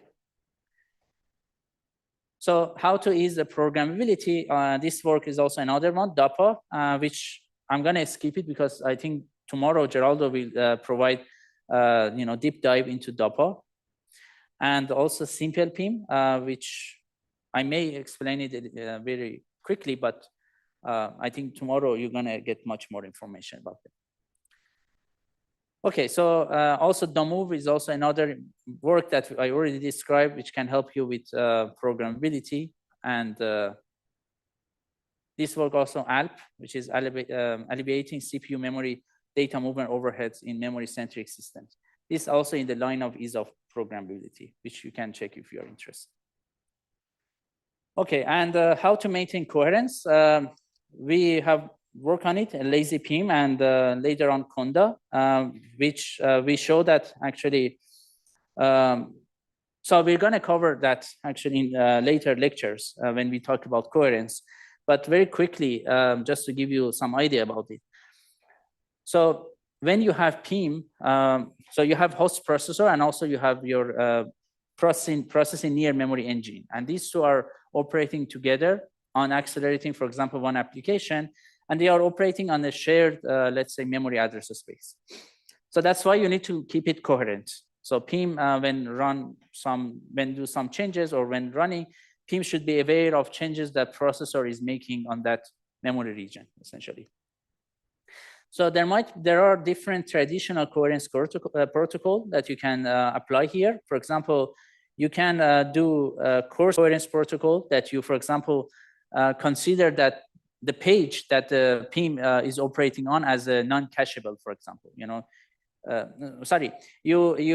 keep it coherent at the page level. For example, you keep the lock, for example, at the page level, and do all the computation on that, and CPU are not allowed to actually change it, for example, during that. Or you can consider that page non-cacheable, for example, that CPU is not allowed to cache that part of the page. So every changes that CPU is making is actually happening inside the memory. which PIM is going to be aware of that because PIM is also in the memory, right? So with that, you can actually also make it coherent. Or you can make it fine-grained. For example, we show that how we can extend one of the famous cache coherence protocol, MESI, to support this fine-grained, to support also this coherence protocol. But all these techniques, we show that they don't really provide good speed of and also energy efficiency. And here is the result for ideal PIM, which we have no coherence overhead. Like magically, we assume that we don't need to check coherence across PIM and CPU. So if you compare the results of this yellow bar, which is the ideal PIM with all these different baselines, you can see that in some cases, actually, so all of them first, they are much lower compared to the ideal PIM. And also in some cases, they even reduce performance compared to the CPU-only design. You have this PIM to accelerate your application, but since you want to keep it coherent, you're actually reducing the performance in some cases. So that's not good. And our design, lazy PIM, and later on we actually extend this work and call it Conda. It actually provides almost, very good performance and bridge the gap a lot between the ideal PIM and other coherence protocol. We will discuss about lazy PIM and Conda later in detail, how we make it coherent, but just to give you a very quick idea about it. So how to support synchronization? We have an example work, Synchron, which we designed some locks, and based on those locks, you can keep your PIM engines synchronized. But so I let you guys check this paper if you're interested. How to support virtual memory, which is one of the hardest part of this design, and this has a lot more work needs to be done actually in this line. We're going to hopefully have a lecture in computer architecture course this semester that Konstantinos will cover virtual memory. But you're going to see a lot there, and how to support also virtual memory in PIM is also another important thing. Because, for example, if I want to give you some idea about it, one of the let's say real world PIM system that you're going to actually also work on it in one of your labs is OpMem system. So they first released it, I think, in 2019 as the first real world PIM that you could really do PIM. The company has been bought now, and I don't know if they're going to continue this line, probably not. But essentially, the way that they implement it, they don't support virtual memory at all. So you have this main memory, the host system, the host processor, which has its own main memory. And then you have this PIM-enabled memory, which has its own address space.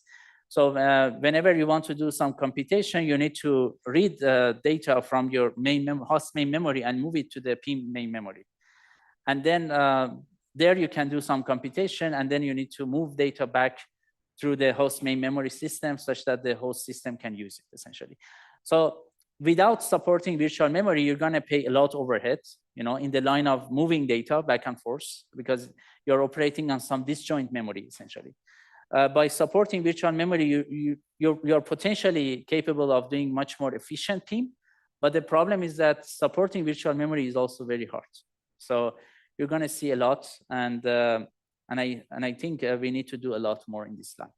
So this is one of the work that we discussed about, the virtual memory, how can be implemented. But yeah, as I said, there has been much more work in this line. So the evaluation infrastructure, I already discussed about Emulator 2.0. And this is also the talk that Geraldo, I think he gave. And we discussed about a lot of these challenges of adoption. So to fully support PIM system, we need to develop workload characterization, methodologies, and benchmark suites targeting PIM architecture, which, for example, Genome work was that in that line, and frameworks that can facilitate the implementation of complex operations and algorithm using PIM primitives, compiler supports and compiler optimizations targeting PIM architectures, operating system support for PIM-aware virtual memory, memory management, data allocation and mapping, and end-to-end system on chip design beyond DRAM. So the lack of tools and system support for PIM architecture limit the adoption of PIM systems, which I think we all know now very clearly. So simple PIM is one of the example. Let me check the time. Yeah, I think we have time. So yeah, in this, we designed this simple PIM framework. If I want to give you just a very quick summary of it, simple PIM is a high-level programming framework for real PIM hardware. So in this work, we focus on, for example, this op-amp system. And we show that, for example, how you can use simple PIM to, basically eliminates some burden of programming from the programmer. So we devise some iterators such as, for some iterators such as map, reduce, and zip. And we design some, collective communication with for broadcast, scatter, and gather. So basically, simple PIM supports these iterators such as map, reduce, and zip, and also these collective communication when you want to broadcast your data across different PIM units, when you want to scatter, and also when you want to gather. So all these are implemented in simple PIM, and we show that how different op-amp applications, they can be re-implemented, let's say, using all these primitives that simple PIM provides. So if I want to give you some idea about it, like this is, for example, an example hand-optimized histogram code with op-amp SDK. So you need to do a lot manually, how to map your data, how to allocate address to the op-amp main memory. Then you can invoke your application by using this code, for example, and then how to gather the data. So all this needs to be done, manually. But with simple PIM, actually, you can, reduce the code a lot by using this simple PIM library, essentially. So this reduced, cause much more programmability ease for you. And also we show the lines of code in different applications, and you can see that, for some applications we have up to, let's say, around 6 times line of code reduction, and in some other also lower, but in general we got very good, basically reduction in line of code, which provides productivity improvement. And also we discuss some, study the performance of these techniques, and we show that basically simple PIM achieves comparable performance for reduction, histogram, and linear regression. In some cases, actually, simple PIM outperforms even hand-optimized implementation because of all these optimization that we are doing in the library. Of course, if you implement those optimization in your hand-optimized code, yes, you can get, but that's not a goal. Now you have this library and you can use it and get better performance, even using a hand-optimized code that we have back then. Okay, so yeah, so accelerating the GPU execution with PIM, I already described this work. Yes. And this works in the line of cache coherence, sorry, the virtual memory. Okay, so let me see.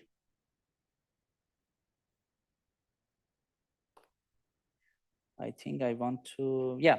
So as I said, in the processing near memory line, we have this top-down approach, and we focus on many different applications. So here is also another work that we, for example, focus on climate modeling to accelerate it using processing near memory. We have work on the DNA read mapping, like this work, green filter is one of them. I also discuss about GenStore, for example, that provide better performance using PNM. GenAsm is another work, SIGRAM, GenPeep, and also for another application, base calling, which one of the important application at the genome sequence analysis, which we use. We discuss how this the crossbar of non-volatile memories, which I described in the beginning. I show you the crossbar array of these non-volatile memories that you can do basically dot product. So you can use that crossbar to do essentially dot product, and that can be used for different, let's say, inference algorithms like machine learning. So base calling is also an important application that nowadays people use the DNNs for it, deep neural networks. So that can be also accelerated using those non-volatile memory in a matrix. And then we show that how this can be, affected when you consider non-ideal memory stores, because not everything is ideal when you design the memory. So these non-ideality that you have in these memories can cause some performance overheads. Okay, and time series analysis and other applications, graph analytics, which we have discussed a lot, database, ML inference, and many more. This is also one of our recent work in raw signal genome analysis that Konstantina and Melina, they have led it and discussed it. Okay, and this is also another recent work that we have done for LLM, but in the line of retrieval augmented generation. So usually, so LLMs, when you ask them a question, which they are not trained based on that question past, usually they are gonna hallucinate. They just generate something. So with that RAG, which Andreas has done a lot in that line, we can actually basically LLM can be backed by some documents. So you can retrieve some related documents depending on that query, and based on those documents, you can generate more reasonable response. So it can provide better, reduce that rate of hallucination, and also can basically can also facilitate getting good accuracy without using large models. So because there are also another trend that people are trying to make these models larger and larger, but you can potentially use RAG LLM to have a better trade-off between those size of those models. Okay, so and FPGA-based near memory acceleration also can be used because FPGAs are also, they are combined by this HBM memory nowadays. I mean, modern FPGAs. So you can also use that FPGA to do some computation near memory, which is your essentially that HBM memory that is connected to FPGA. Yeah, so we need to revisit the entire stack as we already discussed. Another issue that I want to quickly also go over it is security issues in processing memory. So does PIM make security better or easier? Does PIM make security worse? So basically, there are many interesting questions here. And we have done actually work on both sides. For example, we have a work that Harshita and Mayank, they have worked together on it, that they show that, for example, we can use PIM to accelerate homomorphic encryption. Also, I discussed in the beginning of this lecture about cipher match, that we showed that, for example, with in-flash processing, you can accelerate homomorphic encryption, which is in the line of making security better or easier, right? But at the same time, PIM can make security worse because with this PIM, you are enabling some, basically you are making some access which were not that easy in the past. For example, with memory side channel attacks, so memory is quite far from the memory, from the host processor. So you have cache hierarchy in between. So getting access to the memory was not that easy for the people that they wanted to implement memory side channel attacks.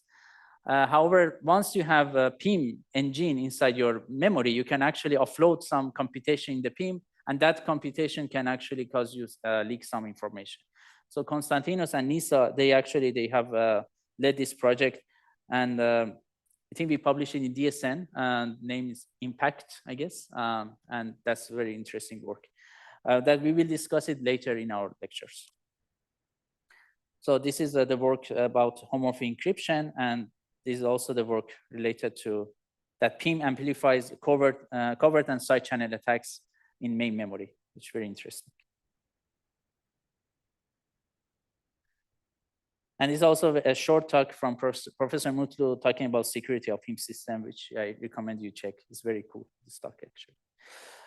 Okay, so eliminating the adoption of adoption barriers in PIM. We were discussing about that. In this book chapter, you can actually see a lot about those adoption limitations and different techniques that we can address those.